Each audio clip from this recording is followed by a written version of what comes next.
Hey, you there. Thank you for watching, and welcome to Forged Alliance Forever. Today, I have a 3v3 ladder match here on the most amazing Neuroxys map generator. So let's go ahead and introduce our teams and our players, starting off with Team 1, also known as Blue Team in the West, ending with Team 2, also known as Red Team in the East. Starting off with the northernmost player on Team 1. They are kind of packed together, so we'll probably just list them off one by one. It is Jackhammer 2K going first land as a UEF. Maybe he is a fan of the Warhammer 40K universe, except it's a Jackhammer. He is a 1440 rating. He is an Amethyst Purple, and he is a UEF. To his south, a new UEF here for Team 1. It is Joker going first land. He is in Royal Blue at 1431 rating. And last but not least for Team Blue, it is Sailor Moon going first land as another UEF. So all UEF here for Team 1. He is a 1361 rating. 1381 rating going first land. Joker is going second air as well. So for Team 1, Blue side of things, they are all UEF. No Aeon, no Cybran, no Seraphim, just UEF. Starting off with the color orange player on Team 2, it is Shades of Blue. He is not blue. Shame for shame, my friend. Going first land as a UEF. He is a 1616 rating, the highest rating on Team 2 and in the game overall, and he is going first land. To his northeast in Chevy Crimson, we have Jolinar going first air as a Seraphim. He is a 1419 rating. And last but not least for Team 2 in the northeast, it is Boom King going first land, second air as another Seraphim here for Team 2. He is in Ruby Red at a 1281 rating. So for Team 2 side of things, they have 2 Seraphim and 1 UEF. That's it. There are no Aeons and there are no Cybrans in this game, just UEF on Team 1 and 2 Seraphim and 1 UEF for Team 2. So I apologize to those spiky space socialists and those loyal to the princess. None of those factions are represented in this game, but hopefully you will enjoy it nonetheless. We're going to look at the reclaim here so far at 2.5 minutes in this game. For 6 players, there's 14,000 reclaim, which is a bit over 2K. It's probably like 2.25 or so. That's a decent amount of reclaim here for both teams to scoop up, and most of it, of course, actually, there's not really one particular spot. There's a lot of it. There's a couple 400s, 300s over here in this middle plateau section. It's really all dotted around the map, so our players are going to be spursing out and trying to grab as much reclaim and much of the mass points as they can. And speaking of which, we're going to cut the map down the middle and talk about Team 1 side of the map. Obviously, it's mirrored for Team 2. There are 1, 2, 3, 4, 5, 6, 7, 8. There are 8 tri-mix positions to claim. Most of them, at least in the north, have already been claimed by Jackhammer. I guess this one's technically a 9. When it's close to the main base, I don't really count it. When it's a little bit of a walk, I do. So roughly 8 tri-mix positions with a couple of one-offs dotted around the map. Maybe there'll be these mixes fought over in the middle, but honestly, I don't see a lot of fighting over mixes.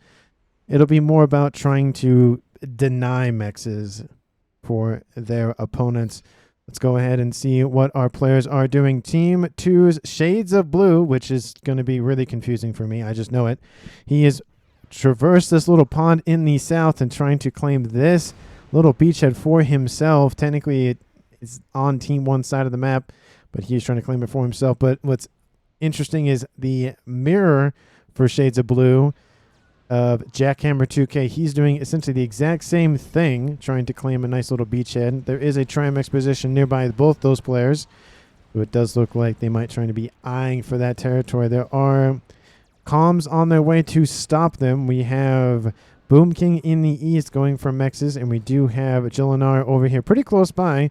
So I don't think Jackhammer is really going to get a lot of mileage out of this move, but we will see. Very similar situation going to happen here pretty soon between Shades of Blue and Joker. And, of course, that glitch is still going on, which can't really help it at this point. You got to just deal with it, I guess. Zero says Jolinar don't know what. 0 what? I don't know what he's talking about. Anyway, there are some drops going down here from Team 1. Looks like they did have some engineers. They all got killed off, and then they're going to deploy more engineers to finish claiming those mechs. No com-on-com action as of yet. Team 1's last remaining player, Sailor Moon, is in the southwest corner. Again, very similar movements out from both teams. This isn't a actual like created map. This is a not user-created map. It's an auto-generated map. So maybe they've dealt with a similar map before. I don't know. But they all seem to be moving in tandem with one another. So we'll see how that plays out as time goes on. It does look like Team 2's Shades of Blue is really spamming out those engineers, trying to get a little bit of reclaim from those trees. And, of course, producing more facilities. Gun upgrade started here for Joker. Once he gets that done, he'll probably just walk against Shades of Blue and kill him off. Team 1's Jackhammer is facing off against Jolinar. Jolinar focusing more on the facilities. Jackhammer noticing that. Don't know where he's going. He's going into, looks like, assist the facility. Going to start pumping out. Actually, he didn't even finish it. That's definitely a misstep there. Jackhammer has to deal with that, and Jolinar is going to force him away. There are units coming in to assist here, and Team 1 will not get a foothold in that side of the map. Team 2 has a better foothold for now, but as I said, that gun upgrade is starting off here for Joker, and Shades of Blue doing the exact same move. Again, Team 2's Shades of Blue is the only UEF on Team 2, so they have the same upgrades, of course, because they're UEF. And it does look like Shades of Blue will actually finish that upgrade first, even though the upgrade for Joker was started first. I think that's due to the fact that there is more engineering support at Shades of Blue's front line in his current position. Team 2 has made some progress on the middle plateau, but it does look like it's kind of being curtailed a little bit by Joker. There's not really a lot of things stopping it. T2 says Boom King. Team 1 does have T2 now I was going to say not unlocked, but upgraded. And so they'll start pumping out some units. Looks like he's doing Riptides, which would make sense to use that floating tech to cross that little pond section in the north. The gun upgrade has finished off here for Shades of Blue. He's going to start pushing against start pushing against some Shade of Blue against Joker. Joker is going to sit there on the spot till he finishes that upgrade off, I bet. It does look like Shades of Blue is just going to keep pumping some plasma into the chassis of that commander, and he actually cancels the upgrade. It's definitely unfortunate here for Joker. He had the opportunity to just continue it and then go for it, but maybe he was fearing those T1 units inbound here to force him to either, again, retreat and be in a worse position or die. We are seeing intercepting units outbound here from his teammate of Sailor Moon to come in from behind. It will allow Joker to escape. I mean, maybe he should have held off a little bit more, but there are now reinforcements outbound from the northern side of things for Jolinar, trying to, again, pincer maneuver Joker while his teammate of Shades of Moon gets pincer maneuvered. Well, not necessarily pincer maneuvered himself, but it's essentially, there's a Team 2 player northward, Team 1, Team 2, Team 1. So it's like a little interesting sandwich burger scenario going on. Well, that sounds good right now, talking about food. We do see Joker getting bombarded from the skies. There are some tanks here and interceptors on the tail of that bomber. Bomber not going to get a second pass, unfortunately, for it. But Joker is able to fend off those units outbound from his opponent of Jolinar. It does look like Team 2 has access to T2 tech all around. Team 1 does not, but it does look like Team 1 does have access to T3 air technology in the way of Sailor Moon. Kind of surprised to see Stingers out here at 9 minutes. Usually comms and players are upgrading to T3, but Joker's forces intermixing here with his teammates of Sailor Moon, going after Shades of Blue. Again, it's UEF versus UEF, and it's just very rough to see UEF forces just have a disagreement about something. Usually you see that in the Cybrins or the Aeon or the Seraphim. I mean, I guess you see that in the UEF, but it just depends, I guess. Anyway, just talking about nonsense over here. Team 1's Jackhammer trying to make his way again to that beachhead. Has a couple of those Riptides next to him. Going to provide some additional firepower. It does look like, again, more effort is being thrust upon Team 2's eastern side. Eastern side for Team 1, western side for Team 2. It does look like Boom King's going to come and assist. He has a couple of Utashalas. He's going to build at least one of them. And then he's going to build, I think that's a T1 PD? No, that's not. I think that's AA. I think that's AA. Anyway. So Team 2's Shades of Blue just going to upgrade in the middle of that landmass there. And he will have to cancel that upgrade as T1 units move in to intercept. Joker has fallen back to his main production facilities in the west. We'll go for Nano. Not even going for gun. Going for Nano. Very interesting.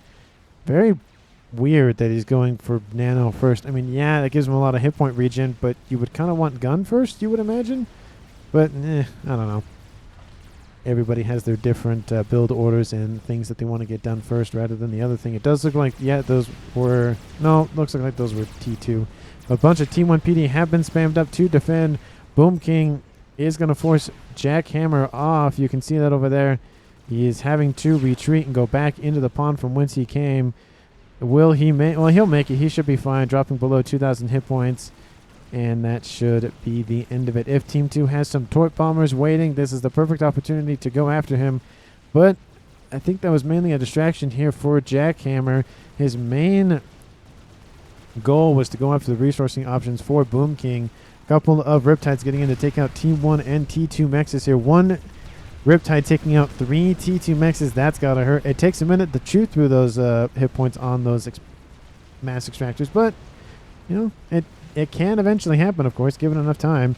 And now the engulfing units from Team 1 Southern players. Nano almost finished off here for Joker, and that orange is starting to deplete very, very quickly. Shades of Blue has to come and intercept. He only has gun on board. We'll get a ranking veterancy in this engagement. There goes the overcharge. And there is that not T1, but 1-star veterancy commander. The medals will pin to his chest plate. We do see in the east those Riptides still going off, taking out those T1 Mechs, and a huge amount of resourcing options are just gone from Team 2. Team 2 is... I was going to say that's storage. Team 2 is winning the game in terms of generated eco per second. Hold on. Joker, yeah, he doesn't... No, that's actual mass he's generating. He does not have a lot of mass available to him. Definitely a... oversight in that regard, but Shades of Blue is trying to stay online here on this beachhead. He has a lot of facilities pumping out units, has T2 pillars now appearing here, and now triads being used for defensive measures. Team 1 needs to deal with this, or it's just going to be a cancer and spread and spread and spread on their side of the map. We do have Joker has built gun and Nano on board that commander and is now going to send that to the front lines to assist. We do see those Riptides still causing troubles here for Team 2, and now we see some Ilshis coming in to finish those off. But 1, 2, 3, 4, 5, 6, 7, 8, 9, 10, 11, 12, 13, 14 Mechs were killed off in that engagement, and more of them actually going to be killed off as those units continue to find more and more Mechs to eliminate on that northeastern side of things. That is not a lot of resourcing options available to Team 2 if they're just there and not being actually used. It'd be very interesting to see a couple of these Riptides double back and go after the engineers over here. We're kind of be surprised. It does look like PD or some defenses are going to be built here in the interim to be able to prevent any sort of incursions once again. But Nano on the way here for Shades of Blue. He has a missile launcher and a TMD. So he's going to be very deadly here as time goes on this western side of the map. It does look like T1 units were outbound to the eastern side of things against Jolinar, but those units were definitely turned around and went, nope, not going that way. Team 1's Joker doesn't really have a lot of mass available to him, only producing 27 mass a second. Not a lot of resourcing options for him. He needs to take this facility and this position back away from his opponent to really step it up in this game. Team 2 still outproducing Team 1 by almost 100, and at 14 minutes, that is a ton of mass to be behind. Team 2 does not have access to T2 air technology. Team 1 has access to T2, hasn't upgraded the T3. Oh, no, those are interceptors. Nope, not producing T3 at the current moment. And very interested why he's not going for T3. That'd be a huge advantage to go for that and be able to just, blot out the skies with some gunships or bombers, whatever the case may be. T3 is online here for Shades of Blue. And I don't know what he's producing, just engineers, I guess, at the current moment. We're getting into the 15-minute stage of the game, and T2 Stingers online and forcing Shades of Blue back, but he is not being shoved back. He is being killed off in this game. There he goes. Team 1 was building up enough of those Stingers and was able to kill off a player on Team 2 side of the map, which mean on team, actually on, it was killed on Team 1 side of the map, but killed a player on Team 2, which means that Joker will be able to take this position once again. Missile is outbound, going for something. T2 Mechs, T1 Mechs. Looks like it's going for T1 Mechs. It is going to kill that, but T1 Mechs isn't really that crazy to lose. Joker with some assistance from the air as well, assisting and protecting him, will be able to rip through these T1 and T2 land facilities very, very quickly. No T3 was built. It was actually, one was upgrading, but has stopped. And it will allow Joker to be able to get some more mass and start getting his foot in this game. In the Northeast, still a looks like a Riptide came back and did do exactly what I thought he would do and took out those engineers and those mexes once again. Team 1's Jackhammer 2K just raiding Team 2's Boom King. It does look like some TMLs are online here for Team 2. At least I saw it somewhere. I saw it. Oh, it's not artillery. Oh, no, it is artillery. Never mind. I thought it was a missile. There are no shields online. T2 facility has been paused at the current moment. T3 air has not been built. They're building some of those T2 star lifters and then producing, I think those are Sparkies. Is he going to do a Sparky drop? That'd be very interesting to watch. No, they're just regular engineers. Okay, not Sparkies. Disappointing.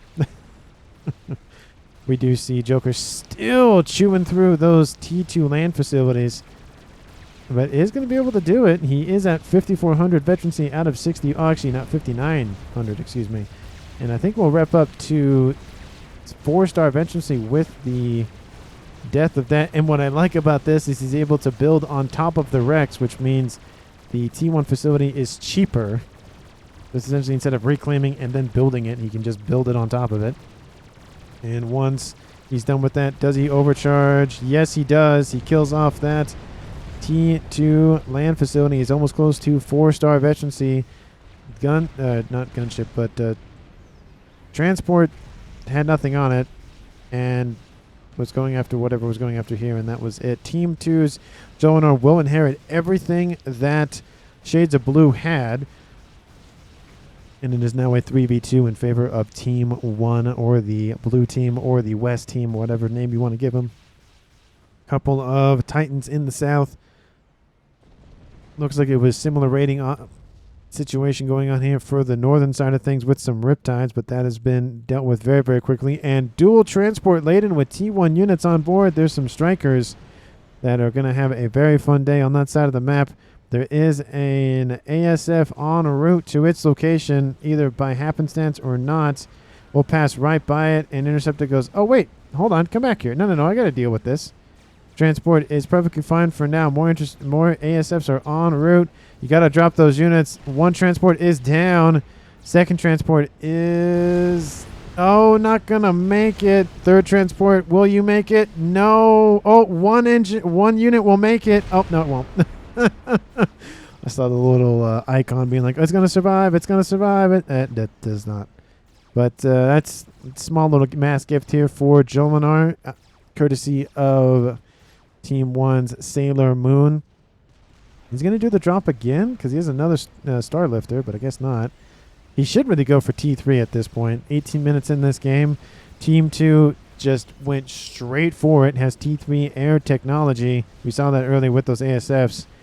And that's going to be a huge advantage for them. Also having a Omni sensor online in the middle of, well, somewhat middle of the map definitely will assist in intel gathering operations here. You can see this is everything that they can see. It doesn't have enough power though, so it's not on. But when it's on, it'll be nice.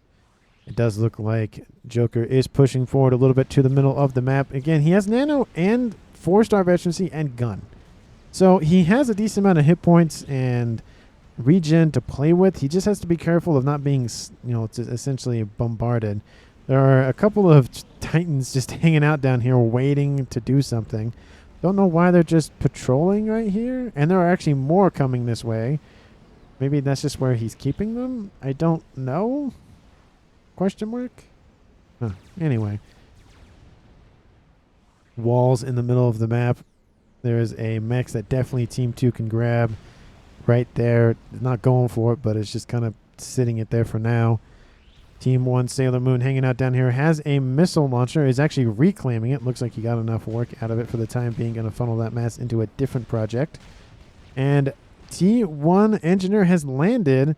And all these engineers down here are like, I can't, what are we supposed to do here? They're all owned by somebody else.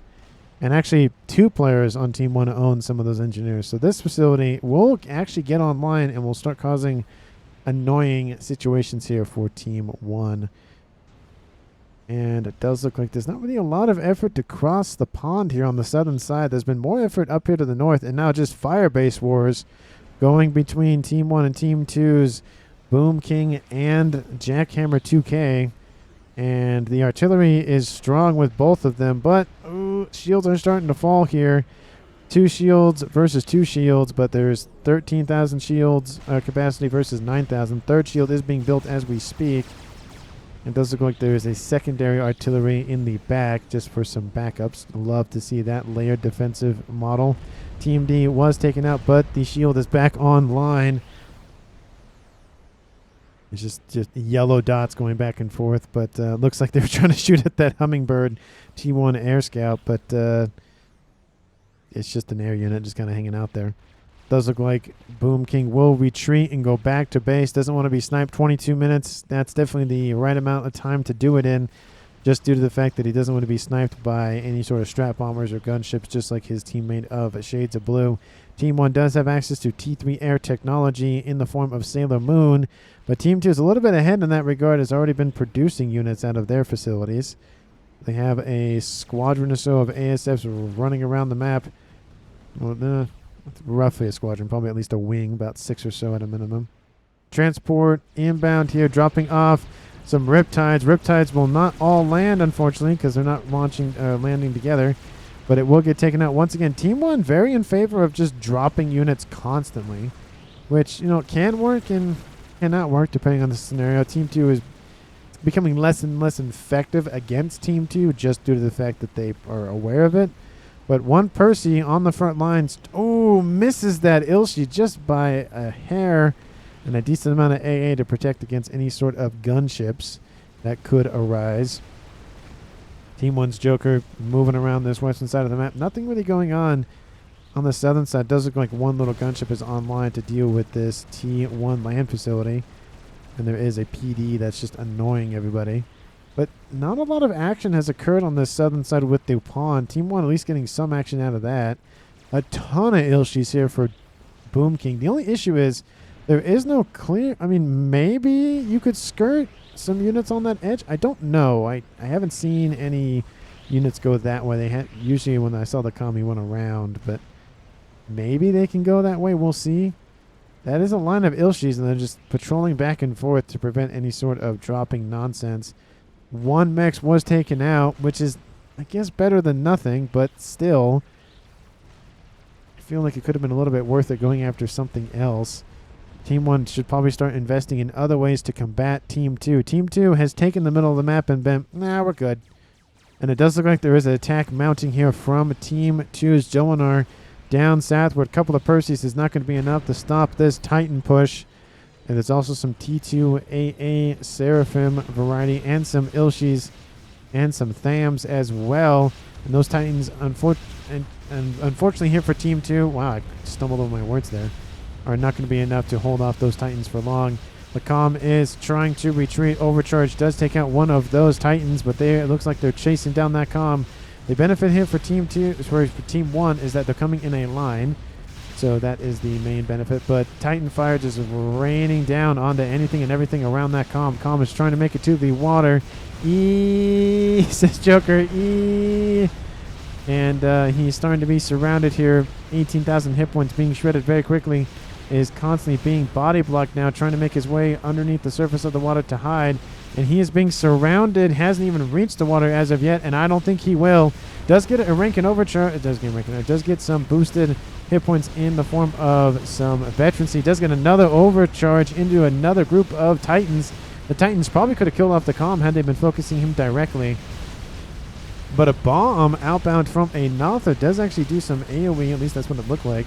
And some Ilshi's coming to assist. Joker was very lucky that the units were not targeting him specifically, but everything else. And it does look like those Ilshis are being handled by T1 units. But that was very, very close here for Team 1's Joker. He, honestly, in my opinion, should have died. Should have died in that regard. Just everything should have been targeting Joker, but that is neither here nor there. Team 2's ASF come and clean up Team 1's ASF. A couple of Nothas flying around. And the interceptors are targeting those, so trying to take anything from the air that can target the ground. And that was very, very close here for Team 1's Joker. But again, he just a lesson in having to be very, very careful, because that line of units could have easily just killed him off and making this a 2v2. And in that regard, let's look at the mass currently being generated by both teams. Team 1 at 538, Team 2 at 490 for 500, which means that Team 1 has actually jumped into the lead when they were losing for a while. Team 1 owns less than 50% of the map. They have all their players left standing, however. Team 2 does not. They only have 2. But they do have one player producing 300 mass by himself. So it is a give and take in this game. Let me know down in the comments who you think is going to currently win this game at 25-53. Again, thank you so much for watching. Please like and comment down below about anything and everything. Share this video with everyone and including your pets. And again, thank you so much for watching to this point and continuing to watch on after that. We do see that Joker, he's going to reclaim here, but it does look like he's just going to retreat immediately, and that is the best bet here for him because he, needs to. Some Percy's come in and try to force back that line of Team 2, but this amount of Percy's still isn't enough, especially with some T2 PD assistance and Ilgi assistance as well. It does take a couple of shots for one Percy to kill a Titan off. That's if the Percy can actually hit the Titan. But the Percys are starting to be enough to where it's not really going to matter how many Titans. Well, it will matter, but you get my drift. Oh, there's another shot. 2 shot. Oh, there he goes. Gets that Ilshi. It does look like this squad of Percys is going to be able to punch through at least a little bit. There are some Utashalas to the north. That's probably one they want to go after next. PD, I guess, was being built. That's dead in the water now. Reloading those shots. I think it's 2 shots to kill off that Ilshi. A couple of bombers over the top try to slow down those Percys. That's not going to work. More bombers are inbound. Team 2 does own the skies. They don't have air dominance by any means as of right now. But Team 1 doesn't really have a lot of ASFs or anything in the air as well. So it's more like Team 2 is winning that game only because they have a little bit more than their opponents. But some Percy's walking to some T1 PD. That's not going to feel good for their skin. A couple of bombers still raining over the top. Would love to see a Cougar or a Flak or something here to be able to fend these bombers off. Titans come in to try to finish the job, but more Percy's coming online every second of every day here. And that line is not stopping. A couple of clean cameras have been built. I like the clean camera battery, though. Nice little, very confined. Looks like that one was built a little bit over than the other one, so the adjacency isn't it isn't working. But 5 of them are connected, so you know, A for effort, B plus for execution. And it does look like those engineers are scooping up that wall section to be able to allow units to pass on through. It does look like interceptors are coming in to deal with those bombers. They got a lot of free damage out of that. And it does look like the air grid is being spammed up as quickly as it can be here for Sailor Moon. Team 1 is starting to exert their prowess on the battlefield a little bit more now that they have a little more breathing room. Still, neither player wanting to engage on the water side of things, especially with 2 Seraphim players left. They can easily build the Enzine and just float across the float across the pond, but they just don't want to. Fat Boy starting construction here for Jackhammer. Wants to use that mobile artillery against the stationary artillery here in the east. And there is a decent amount of it. There's 4, 5, 6, 7 artillery. If you count this one back here, that's a decent amount. That can kill the Fat Boy if Team 1 is not careful. Looks like Team 2's Jolinar going for dual air grid. Well, not necessarily air grids, but dual T3 air headquarters. Seraphim Tech does not have access to T3 gunships. That's probably why he went for that, to get those engineers and the broadsword gunship. That artillery base battery is just being annoying here for Team 1. Shield over the top, be able to protect it from some just random lobbing of shots. Team 1 probably should deal with this because it's starting to create an exclusion zone here on this western side of the map. You can see this is the zone that they can fire in, so it definitely makes a difference with having... there's not a lot of mass points in that vicinity, but having that little bit of breathing room definitely does help Team 2 and is not good for Team 1's health. Team 1 is starting to take over the center of the map, though. Team 2 has held it for a long time. Team 2 is catching up in the mass generation department, but with T2 Mechs dying off, that is not helpful. 2 shots does take out one of those. Those Percys would be definitely well suited to take out this Trimex position here in the north. That'd be a ton of mass to lose. 3 times 27 is 81 mass a second. That is a ton of mass. It would drop Team 2 below Team 1 now, because Team 2 is now producing more than Team 1. But there is a chicken coming online here for Team 2. The only suitable land experimental in this game in terms of direct, you have Monkey Lord, you have chicken, you have crab, you have Colossus. Team 1 doesn't have any access to any of that unless they steal the Seraphim Engineer somehow. I don't know. That capturing doesn't really happen anymore or at all. It does in the campaign a little bit. There's like specific mission objectives where you have to capture structures. But realistically, once you have your lineup of factions, that's it. You don't get anything else usually. I do love the inclusion of the parashields to protect the Percys, and there are some skyboxers in there to deter Team 1 bomber spam. Line of Othams are moving in to intercept and protect the main base. And it does look like those Percys noticed that and are starting to rotate northward. Yeah, they can see that. And it does look like those Othams are regrouping somewhere else. Looks like they're just moving there. Oh, she's coming in to assist as well. Those Percys could easily just charge the gates over here to the northeast and take out another Trimex position. There are a couple, actually not a couple, there's a few with the Shawless T2PD online. They're probably going to wait for that fat boy to finish. It is currently over 50% on the way to being completed. About to tip over into the green. Team 2, they're going to build a Duke. 32 minutes in this game, they decided how they want to end the game with long-range artillery fire. It's one way to do it. No chickens have been completed as of yet. Wait, no, scratch that. There is one chicken that's been completed. I was like, I definitely saw one being built. Jonar is going to lead the charge. Those Percys are in full retreat. They don't want to engage those forces head on, or at least not without some sort of advantage. T1 units on the beachhead enjoying a nice day off. There's artillery fire raining in from the north, though. That's fine. They don't see it. They don't pay it any mind. I don't see not really a whole lot. Just a lot of T1 engineers trying to build that fat boy as quickly as Jackhammer can. That is a ton of mass. That percentage is going up one every couple of seconds, so it should be finished before 33 minutes. Oh yeah, it will definitely finish before 33 minutes. Watch my timing be off. It should be at 20. Has less than 1,000. I don't know if Jackhammer really has any more mass. No, he's really just negative on mass. I don't know. 99.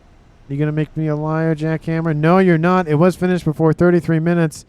And with that Fat Boy online, it looks like he's going to start pushing this eastern side and maybe rotate it back around and push the middle.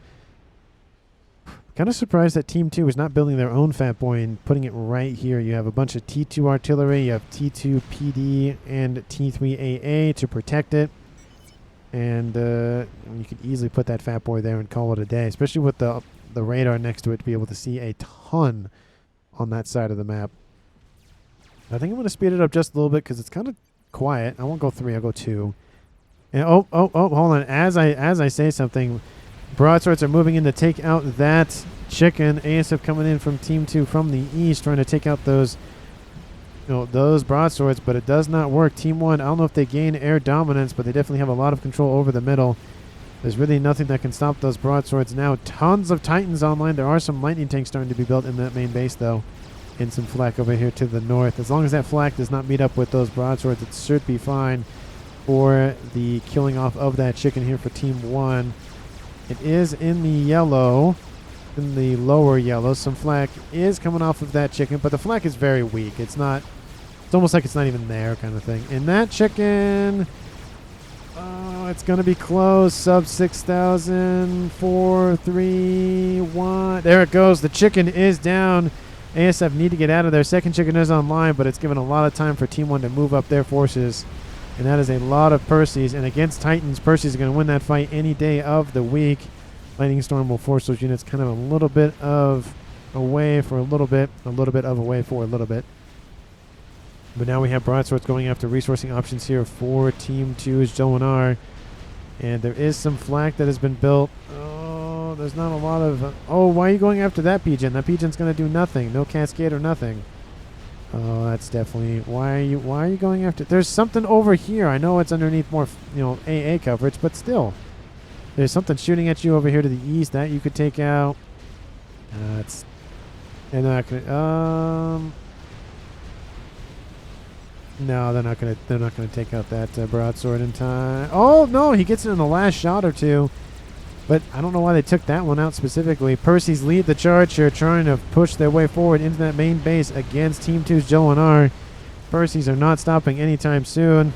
There are some shields protecting some of them, not all of them. There are some Autumns on station as well. The Percys need to get in range of the chicken. The chicken is facing away from them, the perfect opportunity to go after, but it does look like Team 1 will reach... oh, no. Going back and forth. It does look like they're going to go for it. Team 2 needs some more artillery. They are building it as we speak back there. They have to protect their T3 Duke investment as well. Chicken using its environment to protect its shins. Actually, in half of its body, to be fair. But bombers aren't really going to do a whole lot against this army since there are a decent amount of flak in there. And the Percys need to engage that chicken if they want to stay alive. Percy's starting to focus fire on the chicken directly. That is a lot of firepower. The chicken must be severely weakened if it's going to be forced back. Yeah, it's below half. Percy's getting ripped to shreds by Uthashala support and Titans, but Titans are also being ripped to shreds by the amount of firepower coming off of that alpha damage Percy. Some Autumns coming in from the rear. That's going to hurt those Percys to the north. And it's just a large reclaim field here for Team 2 to scoop up. Team 1 is not going to get anywhere near this with engineers unless there were already engineers here to scoop that up. But there is a Fat Boy on station coming in. It's going to take a minute or two, but it's going to get there. But it does look like Team 1 will not be able to pierce the main defenses, and they're going to divert to the north a little bit. The chicken is going to receive a decent amount of firepower, but does get a rank in veterancy as well. They're trying to draw the Percys back into the line of fire of the PD and the artillery. Oh, artillery can still hit them. At least the PD. Titans coming in as sacrificial lambs or cannon fodder to force the Percys either back or to give some chickens some breathing room. And that's a lot of dead Titans. That is a lot of dead Titans. More Percys are coming in to assist, but I don't know how much that's really going to matter. Fat Boy's coming in to definitely assist with that. Would love to see some units being built on the back of that Fat Boy, but, sometimes I forget to. I feel like everyone forgets at this point just because they're focused on other pursuits. And Percys are not enough to take the chicken out alone. It does have, again, 2 veterancy. We'll get a 3rd here pretty soon. And they are taking out Autumn. Another Autumn dies. The chicken. There's the 3rd veterancy notch on his chest plate. And the artillery just raining. And look at that line of artillery just been spammed up very, very quickly. This is the exclusion zone they can create with this thing. I mean, it's essentially almost the Fat Boy. The Fat Boy will come in range. Well, actually, the Fat Boy actually should be in range, to be fair. Joker. No, it's not. And that artillery is going to start raining in onto that Fat Boy. It's not going to feel good here for said Fat Boy here at the northeastern side of things. Team 2 does have a couple of Percys down in the water, but don't know where that's going. And a line of Percys is down here going after the edge in the south. There is a nuke online here as well. Kind of out of the way. They're trying to load it as we speak. There is a stealth field generator nearby it to protect it, but not region ore, but nano advanced repair coming on the way here for Jolinar's commander. Chicken is online. And there's a secondary chicken. Actually, that's the same chicken that was from earlier. Percy's trying to avenge their brethren by going after that chicken, but I would not recommend it due to the amount of artillery coming off in the east. And with that, that Fat Boy support can only do so much. It is building units on board. It's building some engineers, but the chicken is now in range. Even if they kill this one chicken off, it's not going to matter. The second chicken will be in range soon. The shield is down. 2 chickens are dead here, but Team 1's Fat Boy is not going to make it out of dodge. Unfortunately, there it goes. It's out of hit points, and it is dead. Arson Percy's moving in. Will they see the nuke? They just have to get visual confirmation on it. They see some structure. Team 2 hurriedly building defenses to force them back. They do see the nuke. If Team 1 is paying attention, they see the nuke. Triad's trying to take out those Percys. 2 Percys remaining. Pings do go down saying, hey, there's something there. So 1 minute, please, says Jolinar. Who paused? That would be Jolinar most likely. And there is attack coming out from the northwest side of things as well. And that's not going to go well for that Mechs. Team 1 doing a very great job of constantly raiding Team 2. But again, it's the question of, is it going to be enough? Broadswords in the north taking out more resourcing options.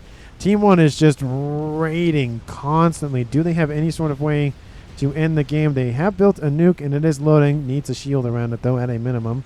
Team 1 is also building another Fat Boy. And they're building anything else? No. They have an SMD online. There's some T2 Volthus coming on station to go after something. Don't know what they're going after, but they're going after something. Oh, artillery landed. Take out the hydrocarbon. That's not going to feel good. And then it does look like Jolinar's talking about how his nuke was taken out. Yeah, that's definitely annoying. Percy's going to finish that section of the map off very, very quickly. Both two gunships on station coming in to intercept. Percy's down the middle once again from Joker. And ASF sitting over here, and they need to move. They're just going to be lightning to death. That's not going to feel good. That's a lot of lightning tanks. They got to get out of there. Team 1, you got to pay attention. There, that was like the command has to be given at some point. Artillery raining in. T3 air headquarters is online still. And the nuke is not loaded, but it does have some shields around it, which is better than nothing. Team 2 should only have the 1 artillery. There is a satellite on here from Sailor Moon as well. So 1 team going for artillery, 1 team going for satellites. Oh, there it is right here. Doesn't have shields. I feel like Joey and Friends, where it's like Joey doesn't share food, but you don't have shields. Oh, Pigeon comes take out most of those most of those engineers. Oh, there goes the T3 air headquarters and a couple of the other facilities. Wow. Oh, T3 land headquarters is still online. Shield trying to be spammed up as quickly as it can be. It's T2. Lands a little bit south looking for it. The nuke I don't think is long for this world. Satellite over the top going after that artillery. I don't know if they'll break the shields, and even if I don't know if he can, honestly. There's T3 and T2.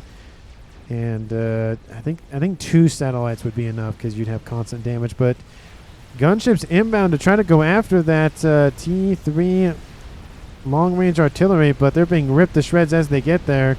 ASF's coming in to defend a little too late in that regard, so no support from gunships, and that's not going to feel good. Percy's back there trying to hold off any sort of engineers from Team 2 scooping that wreck up, but that nuke is done and dusted.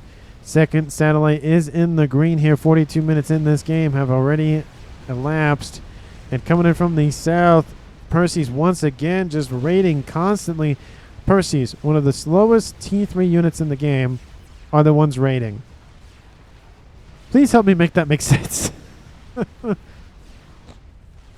mean, they do a lot of firepower. Like, they have a lot of damage from their high alpha strikes, but, I mean, they're slow. The other team has time to respond.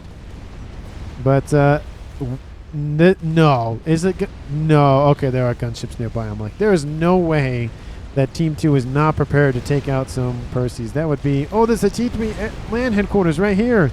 Oh, take it. Okay, it looks like the command has been given to go after that. No, they're ignoring... Oh, they went after the... Oh, they're targeting Pigeons. That's what they're taking. It takes another Pigeon out. Trying to diminish the power reserves of Team 2's Jolinar has enough for T3 pigeons. If 2 more go down, that's it. Percy's moving in. They try to take out one of the shields. Shield capacity is starting to fall. The satellite needs to take out the emitters, and it'll be fine. There is a Percy able to take out the emitter. There we go. One emitter is down. You got to take out the other emitter is down. There is a T3 Seraphim, shield online as well. Looks like he's floating some energy from his teammate. How is Boom's energy doing? He has enough to float for now. It's starting to not look good. Getting some pigeons looks like back online, but that was very close here for Team 2. They almost lost that T3 artillery. It looks like they're targeting... What was this down here? Just some T3. Oh, takes out that facility. Never mind. Don't know what that's supposed to be, apparently. Satellite is now online for Team 1 Sailor Moon. And I don't really see any sort of game enders or any sort of that on the cards at the current moment. There's chickens defending the western side of Team 2's base. Does look like, again, the assassination against the pigeons is paramount here. Take out the energy to supply the shields, and they can't support the shields is essentially where that comes from. And the Percys should be targeting the Fat Boy, but they're not. That should be the main target. That's a lot of pigeons dead here on this eastern side. How's Joanor's? Oh, he's still floating. How's Boom King's? He has 10,000, 11,000, so he's producing enough for essentially his entire team, or at least the overflow at a minimum. Second artillery, this time it's Seraphim Tech being produced here. And Team 1 has done a huge damage here on Team 2's side of the map. Lots of just empty environment. T3 Mechs is dead. T2 Mechs is dead. This T3 Mechs is still online somehow, but it's slowly dying. Let's click on new. Doesn't matter what it is, just it's something else than just the screen. More Percys coming into raid. Percys have been called for defensive measures though, and in a 1v1 fight, or in a same tech fight, I'm going to go with the one with the numbers. And ASF gets shot out of the sky by a T3 SAM site in the on the northern side of that pond. Spy planes over top. We'll get a nice readout. Satellites over top, trying to target shield emitters. Why are you trying to target? They're not doing anything. Target the Fat Boy that has no shield on it. What do you? I don't. Huh? Oh, there they go. Maybe they changed the targets. The Fat Boy is trying to move, and its hit points are falling very, very quickly. Will it be enough? Oh, and there it goes. Those 2 satellites took out that Fat Boy. Now there's a squadron of gunships down in the south here for Team 2 to play with. There are 3 chickens on that front line running into a line of Percys, and those Percys are getting eaten up by the AoE cannons from those chickens. Oh, and that chicken turned around and died for it. Don't charge the Percys. It's like, don't do that, because they will die. He turns them around at the last second. You saw the movement order go forward and went, oh, wait, I can't go that way, so then turns around and goes back. I was like, what are you doing? Third satellite is online. Team 2 going after the resourcing options now. Definitely the smart play. Reduce the mass income. Can't produce those T3 artilleries as fast. And lines of Percys just everywhere. Just everywhere there's something, there is a Percy shooting at something, essentially. Well, when there's 4 UEF players in this game, that does make sense. T3 Air Headquarters is down here for Jackhammer 2K, and he's producing more pigeons and is now producing an SMD. Maybe he lost his other one? I don't think so. There are some lightning tanks being moved forward for some reason. Perseus could have easily taken out those very, very quickly. Don't know why, though. Looks like the second chicken was killed off? No? Just one. Huh. Anyway. I don't see the other chicken, that's why I was confused. Maybe, oh no, they went northward. But that's a lot of Percys, and those chickens are, I mean, they do a lot of damage, especially with grouped up targets like that. AoE, oh, that's gonna hurt, takes out another Percy. But now that it's running away, it's just essentially leading it to its main base, or its not hovel, but its nest. That's the word I was looking for. Percy's going around assassinating T2 Mechs. Team 1, how much massed income do you have? 1.1k. Team 2 at 630. So almost double the amount of mass here for Team 1. Team 1 funneling it into T3 units. They're building an artillery as we speak. Shields are coming offline, though. Is that second artillery online? Yes, it is. That is huge here for Team 2. Team 2 punching through the shields of Team 1 satellites and soon to be Duke. If those satellites go offline, that's going to hurt. That's going to hurt Team 1 a lot. 1, 2, 3, 4, 5 chickens online. Satellites actually going after chickens specifically now. That's the main firepower on the map. Percy's being ripped to shreds here. Oh, it's just painful to watch. This chicken's going to try to get underneath shield coverage. And I don't... Oh, no, he might make it. We'll see. Yes, he does make it, but just barely. Another fat boy is pushing up. T2, T3 artillery's pummeling into this base here for those satellites and Duke. Almost 58 minutes in this game. I think I'm going to speed it up a little bit because now it's just waiting for artillery to be built. And artillery wars aren't really the best thing to watch, to be fair. All the raiding is very enjoyable, though. And as we see, the artillery is still raining in. One of them drifting a little bit northward, but the shields, I mean, more and more are being built as we speak. Team 1 can't fully ring the Duke, however, due to the fact that their shield's literally right next to it. But with almost double the mass for Team 1, Team 1 almost at triple the mass, actually. 1.1, 1.2 versus 430. That's a ton of mass to be behind. Team 2 built what they could with what they had, staked it on artillery, and so far with the chickens holding off any sort of land incursion by Team 1. And, I mean, satellites are going after the chickens, or at least trying to, but Boom King not stopping. 5 chickens online. More of them coming online all the time. Percy's coming in from the northeast. And is there more group of Percy's coming in all the time, and they are not stopping. Group of Percy's is engaging. I'm going to slow it down. Percy, Rampage, just a bunch of Percivals. Chickens acting like knights, waiting to engage. Percy's having to give the command to move in, and honestly at this point, once the artillery starts shooting at them, that's not going to feel good. Oh, look at the lasers just raining down on that chicken. Chicken is exposed. Probably should move that chicken a little bit over, but there goes the artillery. It's inbound. Oh, it's going to hurt. Takes out a clump of those Percys. The Percys are going to fall back. They want to engage the chickens without the artillery support. There are 6 chickens online. The weaker ones are the more damaged ones in the front, and the weaker ones are the strong ones behind it. This chicken should be targeted by the satellites, though, because it's almost dead. But Fat Boy Fire raiding in. The Percys turn around. Most of them already dead, just due to the AoE cannons constantly firing into them. One chicken is down, but all the Percys are DED. And there goes the second chicken, maybe, possibly. Second chicken is down. Third chicken is down. And the other 3 are still in the green. Percy group moving in from the north as well. Strap bombers coming in. That's not going to do anything due to the ASFs covering those chickens. That's not going to feel good against those Percys again. I mean, the Percys are a really good unit. Just the AoE cannons are just too strong, essentially, against those Percys because they move so slow. And that fat boy is taken out once again by a chicken. That's not going to feel good. How's the artillery doing? It's fine. It's still under shield coverage, and the shield coverage is still there. But it's not great. It's not great what's going on that western side here for Team 1. I'm going to speed it back up to 2 because sometimes it, again, just yellow dots crossing the map isn't really that fun to watch. Only defend, please. Something says Jolinar.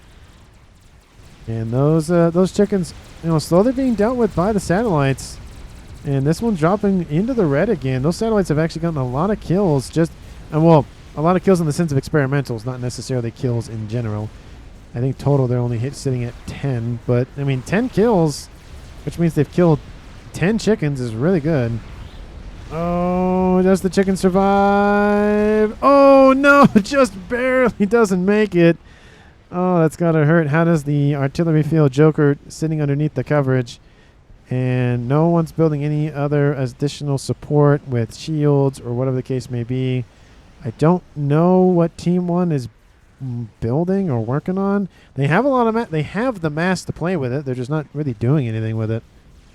Besides producing Fat Boys and Percys. Team 2 is kind of diversifying a little more. Huge air grid operation coming online for shields as well, trying to protect all of that investment.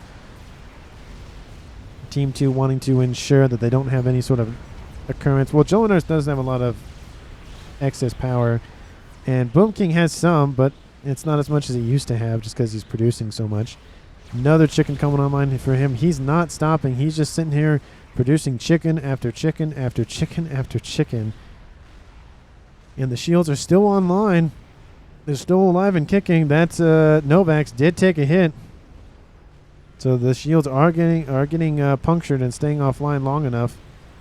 Oh, there it goes. The shields are falling. They're popping back on and off, but it's not feeling good. Ooh, that was a T3 Mechs. An engineer that took it to the face. Oh, it's not feeling good here for Team 1 on that western side. Satellite's trying to puncture the shields, but it's just not enough. They need more firepower. Team 1 needs a nuke or something to really open the doors.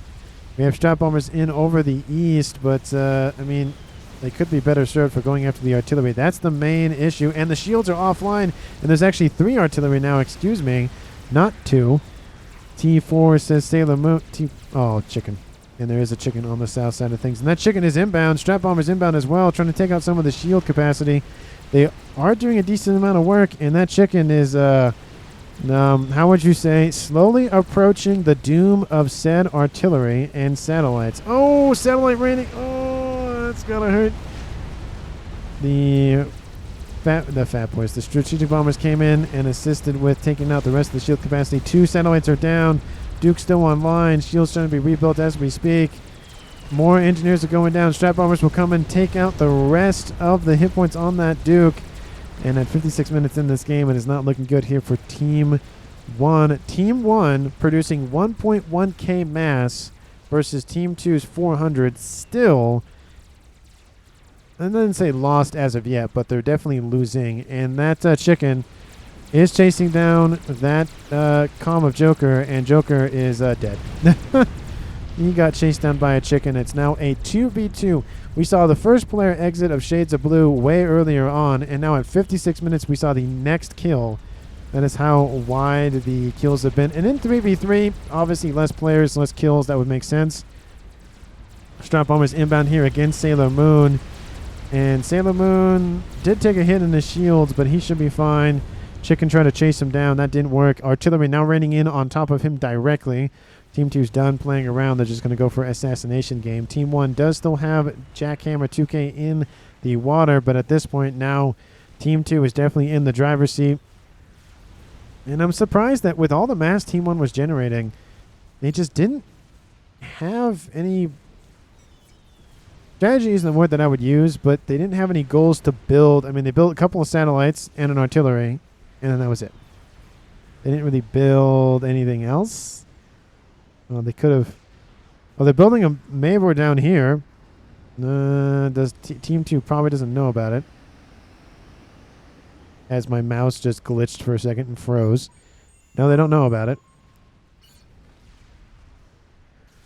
There's a lot of ASFs built for defensive measures. Some Rambo comms in the north. We saw how dangerous those were a couple of games ago. Just can rip through hit points on essentially anything very, very quickly.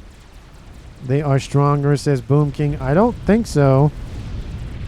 Because Team 2 with their long-range artillery is just ripping through everything Team 1 owns. And the shields are trying to stay online for this air grid in the north, but it's not going well. Ooh, that's gotta hurt. There's artillery impacting on the shields. There goes a nice clump. Nope, they didn't get it was just barely off of that group of engineers. In the northeast, we see some air scouts.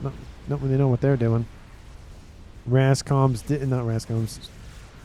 did take out another chicken, but geez, those chickens being essentially the MVP tied with those artillery. Percy's coming in to deal with this base down in the western side of things for Team 2's lineup. And they're going after all those defenses first. Not really lasting very long. Percy was going to die just right off the lot. Engineer going to die as well. That's going to hurt. Going to take out that artillery base. But at this point, Team 2 is upgraded to T3, so it's not really going to matter. They're targeting Sailor Moon directly now. And there's Continentals moving some Percys around. Looks like 2 more are going to get on board. And there they go. I like how their feet kind of climb in a little bit, or they bend back to have a nice smaller frame. I like the design of those. But anyway, Chicken actually pushing it with a ton of AA support in lightning tank form, with a couple of Autumns as well. Percy's building up underneath of the water, but those chickens are tough. And that Continental still has those Percys on board. 1 hour in this game. Artillery still raining in on that air grid. How'd that Mavor make out? Well, it's almost going to tick into the green. Maybe this will be Team 1 saving grace. If that comes online, Team 2's artillery is goodbye. It'll pierce those shields very, very quickly. And Team 2 still doesn't know about it, so Team 1 still has a chance. But, oh, no, well, okay. If they notice the fog of war, then they'll see it. But I don't think it's been pinged as of yet. There's not really a lot of shields around that Mavor, so I mean, as long Team 2, all they got to do is, oh no, as I say something, they're building shields. 1 hour, 1 minute in this game. It's being built not super fast, but not also super slow. It's almost up into the green here. Artillery almost done with this air grid over here from Team 2 Sailor Moon. Still holding on, just barely, but it's still holding on. It's where the nuke was built earlier on. 2 players, 1 on each team, built the nuke. Did not have enough time to load it before it was destroyed. That's always got to hurt. Percy's taking out some engineers floating on the surface of the water before they, go underneath that surface. And in the north, I heard something explode. Chicken gets killed off. Percy's will kill off the second chicken. Yep, there it goes. Strap bombers in the north just wrecked their shop. But, I mean, Jackhammer is being chased around, it looks like, by those Autumns. Does have T3 on board, so has additional hit points. How's that Mavor doing? It's in the green. This could be huge here for Team 1. 1 hour, 3 minutes in this game. This could bring them back if Team 1 is allowed to keep it. Sailor Moon is now being directly targeted once again. Team 2 still hasn't noticed. I mean, it's still there, but they still haven't actually, made the attack to go after it. Wait, hold on. Nope. Now they're going northward, going after this base. They're still not noticing it for some reason. And the shields are still staying online here for Jackhammer's main base. He got a transport, picked him up, and said, see you later, bye, because there were some Autumns building up in that pond. And he went to a base that is going to lose its shields here pretty soon. Oh, takes out a group of engineers there. Oh, that's going to hurt. Oh, takes out some more P-Gens. How's the Mavor doing? It is almost, it actually gets completed 1 hour, 4 minutes in this game. It's about ready to tick over into 100%. T3 AA is being built around it. SMD is going to be built to protect it as well with some shields. This is huge for Team 1, and it is done. And there it goes. It's turning its giant cannon. And yeah, just ring the entire thing with shields. Just shield, shield, shield. Don't stop. However much shield capacity you can muster, that's as much as you can get. Spy planes over the top for Team 2. They will definitely notice that now. And, yep. Oh, yeah, they definitely noticed that. It does look... Oh, it does look like Team 1 did take out a... one of the Dukes. It looks like it was from those strap bombers early on. Apologies for missing that. The Mavor is completed. Artillery is raining in on the Mavor as we speak. They're trading blows. Third artillery is online, which means there was 4. There goes the shot. Takes out a huge amount of the capacity on those shields. Strap bombers are inbound to take out that Mavor. Shields are falling. Some of the emitters are down, and there it goes. The Mavor got a couple shots off, but all it took was some strap bombers to take out most of the shields. But the artillery from the Mavor took out most of the artillery here for Team 2. But Team 1 notices that it's just not going to go well for them. and decides to vacate the premises. And in that regard, you could make it a point that they had a satellite online.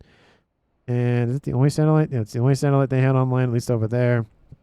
The artillery from the Mavor did crack the shields and take out 3 of the 4, well, 2, but took out the one that was being built. I don't think Team 1 would have had enough time to really do much anything else after that. They were going heavy Percy, which is fine, but I don't think the map really called for Percy's. Once you notice your team's going straight for defensive and artillery tactics, you might as well follow suit unless you have a giant army, and they were defending heavily. And in that regard, I feel like, I mean, Boom King didn't, you look at the map, and Jolinar controls a whole lot in the southeastern section, but Boom King was pumping out those chickens as fast as he can, and I feel like that's really what cemented the defenses, didn't allow the Percys to come on through. So I think, I don't know if there's an MVP for this game, but MUP, most underrated player of the game, definitely goes to Team 2's Boom King. Let me know down in the comments how you felt about that pick or the game in general. Thank you so much for watching. Please subscribe if you haven't done so already. Thank you so very much for watching, and I will see all of you in the next one.